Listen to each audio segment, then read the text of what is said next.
Welcome to the Clinical Pharmacist podcast, where we discuss key topics related to clinical pharmacists in general practice.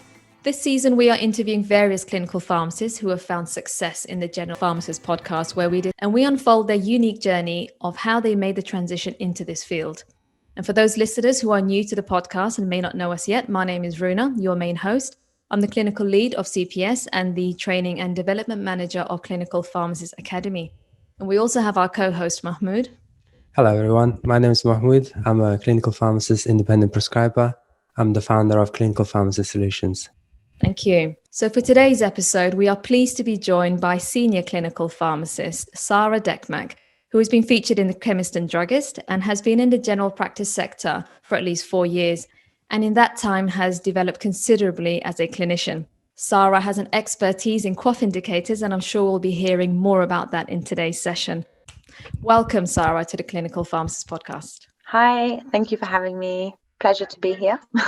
Thank you for joining us today. Please start off by telling our audience a little bit more about yourself and what it is that you do. So my current role, I'm a senior clinical PCN pharmacist. I work in Waltham Forest and I cover 8 GP surgeries. I started this role in April 2020, so it was during the height of lockdown. And to be honest, I've been really enjoying it ever since. I have a passion for quaff and long-term chronic conditions. Currently, I specialise in doing reviews for asthma, COPD and type 2 diabetes, and I'm looking to expand on that as time goes on. Excellent, lovely. So can you take us right back to how your journey began as a pharmacist and how you ended up where you are now? Yeah, so I qualified in 2013, so that's when I passed my pre-reg. I did my pre-reg with Boots. And I think at that point in time, Boots was sort of all I knew and it's all I thought pharmacists did. So I stayed with Boots for another 3 years or so. At that point, I realised there were other careers out there. So I thought I wanted to be a bit more clinical and I moved to hospital. And when I moved to hospital, I found that it was, unfortunately, my role anyway. I was dispensary based quite a lot and that was something I was trying to get away from. So I then decided to look for another job. I then stumbled across an advertisement for an independent clinical services provider. I didn't actually know exactly what this company did, but all I saw from the job description was that they provided support in general practice. So I went for a job with them and I got it. So I spent 3 years with Face Clinical Services. During that 3 years, I was able to get a real insight into how general practice worked. And I pretty much spent that time working in primary care in GP surgeries, delivering pharmacist clinical reviews. At that point, I wanted to focus on my independent prescribing. So after 3 years, I decided that was something I wanted to do. And in order to get the time to dedicate to my IP and to find a DMP that I could spend, the minimum requirement of 90 hours learning and practice in, I felt the best way for me to do that was to find a general practice based role. And that is then when I applied for a PCN pharmacist role. And I've been doing that since April, like I mentioned before. I see. So although you didn't really work for the GP surgeons directly, I think by the time you joined the PCN, you already had all the necessary skills and experience to hit the ground running. Would you agree? Yeah, definitely. Because I gained knowledge of how to use the GP practice systems. I understood, how GP practices were incentivized. I understood how they ran, how they worked, the type of reviews they wanted pharmacists to do. So I pretty much came fully loaded to slot in straight into this role. Okay, and I know we've mentioned quaff today. So those listeners who may not have heard of this before, can you tell us what quaff is? So QOF is the quality outcomes and framework for general practice. So it's basically, in simple terms, it's an incentive for GPs to get paid for doing the work that they would do anyway when it comes to patients who have specific chronic long-term conditions. So it includes like asthma, COPD, atrial fibrillation, heart failure. So there's a range of conditions. And in order to ensure that they are being correctly managed in primary care, the NHS sort of sets out like an incentive scheme for practices so that if they do the work that they need and give the patient the right care, they're going to get reimbursed. So I think it's really important for general practice that they do hit the targets that they're given, because obviously it means more money to invest back into the practice to deliver the excellent clinical care. So, Sarah, you mentioned quaff work. What does that actually comprise of for a pharmacist?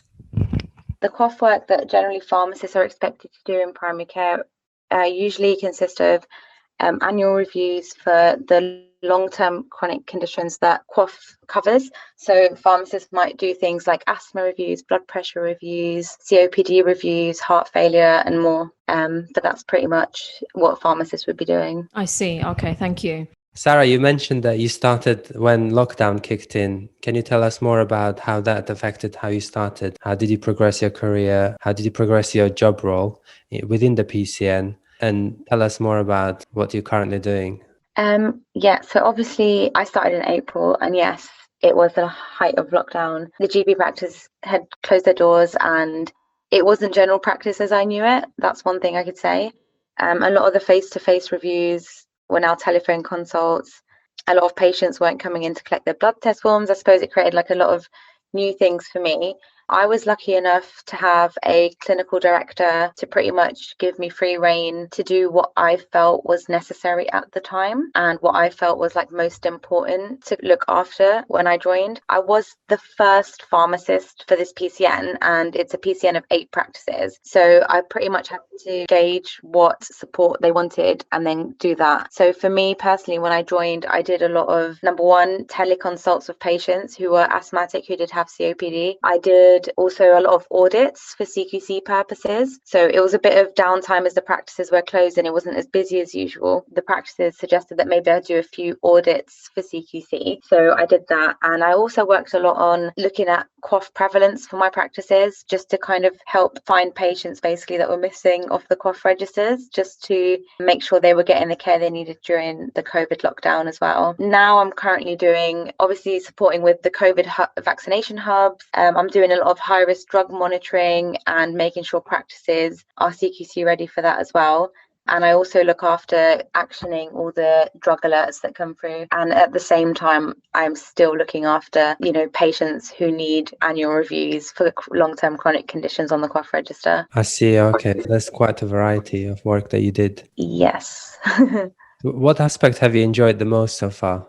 I really do enjoy my job. I think for me personally, I'm the kind of pharmacist, I like to hit targets. And if I can do that while looking after patients and ensuring they're getting the best clinical care, then that's what makes me happy. So when I say targets, I do mean like the QOF targets. There's local incentives and there's the contract DES as well that GPs have to go by to kind of make some income. So for me, it's important that practices make the maximum income they can from wherever they can, so they can reinvest that back in the practice. I see. Okay, that's really interesting. So those were your peaks or your highlights. Were there any challenges that you faced in the last 4 years in this role? I think one challenge that people always find is that you can't influence everyone. So as a pharmacist, you are an influencer. You influence in terms of you try and influence in terms of prescribing, in terms of process, in terms of safety, but you will come across specific people, whether it be like GPs or admin or whoever, nurses, whoever it may be. Sometimes you can't influence everyone, but you grow to learn the technique to sort of try and get people on board to do the right thing by the patient and the right thing as per like what the latest guidelines would say, for example. I see. Yeah, I think that there's a key point you made there. I think as long as our practice is evidence-based and we're acting on the, in the best interest of the patient, no one can really argue with that, right? So yeah, I think you're right there. I mean, looking back, is there anything that you would do different or is there any advice that you would give to other pharmacists who wish to embark on this career path? When you ask, would you do anything different? Everyone would usually say no, because every experience that I went through, I kind of learned from it. So, I mean, I could tell you that I probably wouldn't have gone into hospital pharmacy because it really, really wasn't for me. But because I did do that role, I obviously ended up with clinical services, and that's where I found my passion, which was GP surgery. So I think the thing that I would have done different is to try to have found a way to get into general practice and maybe found out more about general practice. It was something that you would hear about, but you never thought you had the experience or skills or, chance to even get into. So one thing I would have done was probably find out more about general practice, try to get some, no experience or training in the field of general practice, and possibly do one other thing would have been to do my independent prescribing qualification a lot earlier than I did do it. And I suppose, yeah, my advice for people would be, don't just sit there pondering about what it could be like. If you're seeking, more satisfaction in terms of increasing your clinical knowledge, being able to sort of make a change in the way people practice, providing the best clinical care to patients, take the risk and look into just getting a GP practice job, because at the end of the day, if you don't take a risk, you'll never know. And me personally, myself, every job that I have left to start a new one, I always took a risk. I was too comfortable. I knew that I wanted change, and every single time, I did experience that change. And when it came to working in primary care and in general practice, it was definitely the best career choice that I'd made. So in order to basically get there, you might think that you don't have the experience, you don't have the skills, you don't have the knowledge, but there are ways out there to kind of get a bit of experience. I suppose Mahmud could tell you more about that. Yeah, spot on. I think previously, before COVID, there were more opportunities where pharmacists could shadow other pharmacists and learn from that. But currently,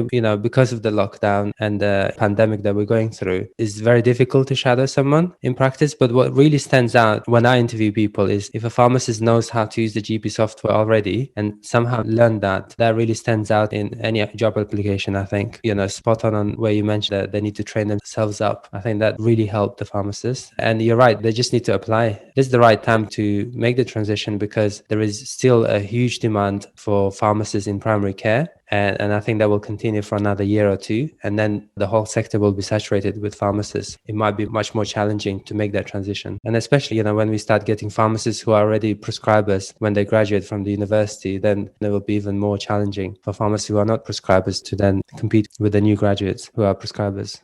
Yeah, I think that's why a lot of pharmacists, they should try and find themselves, if they're not in primary care already, they need to try and find themselves a DMP and just get their prescribing done. That was my fear, was that if I don't do my prescribing now, I'm going to be left behind. And that was before they even announced that the prescribing was going to be a part of the Masters of Pharmacy. So now that I've done it, I feel much more confident, and I feel that I'm not going to worry basically about losing my job. No, I'm joking. Yeah. You can take that out.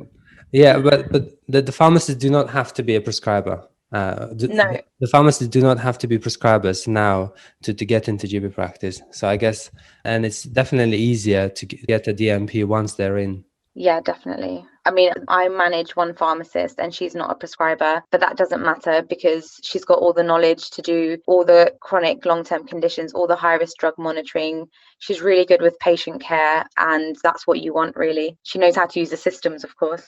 That's what got her the job, I would say, at that point. Yeah, no, absolutely. That really helps. Thank you. That's good advice. Well, Sarah, it's been an absolute pleasure speaking with you today. We've really enjoyed having you on this episode, and we wish you all the best for the future, and hopefully we can interview you again in the future at some point. Thank you for having me. It's been fun. Thank you. Take care. Bye. Thank you. This podcast was brought to you by Clinical Pharmacist Academy, supporting pharmacists to transition into the general practice sector and accelerate their career as a clinical pharmacist. For more information about our academy, visit cpaweb.org.uk.